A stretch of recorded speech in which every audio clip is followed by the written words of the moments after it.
And then I was lucky enough to spend the last 14 years of my career as the Queen's personal protection officer, a position called the Queen's police officer, until I retired. About her wit and charm. How did you find her?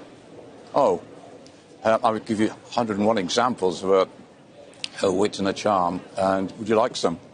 Yes, please. Oh, yes, please. Go for it. Yeah, well... 1 o'clock. OK. But one of my favourite stories is when we were at Balmoral, and the Queen used to go up there in May to Craiggowan House and just stay there privately for a weekend.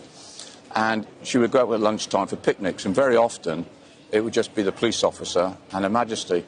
And one of the picnics I went out with her, we had a lovely picnic and a lovely chat, and then we went for a little walk, just the two of us. And normally on these picnic sites you meet nobody, but there was two hikers coming towards us, and the Queen would always stop and say hello. And it was two Americans on a walking holiday. And it was clear from the moment that we first stopped they hadn't recognised the Queen, which is fine. And the American gentleman was telling the Queen where he came from, where they were going to next, and where they'd been to in Britain. And I could see it coming, and sure enough, he said to Her Majesty, "And where do you live?" And she said, "Well, I live in London, but I've got a holiday home just the other side of the hills." And he said, "Well, how often have you been coming up here?"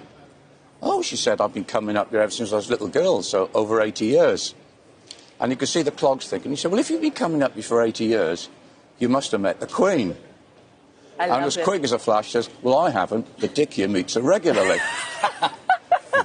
So the guy said to me, "Oh, you've met the Queen. What's she like?"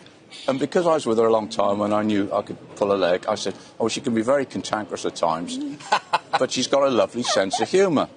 Anyway, the next thing I knew, this guy comes around, puts his arm around my shoulder, and before I could see what was happening, he gets his camera, gives it to the Queen, and says, "Can you take a picture of the two of us?"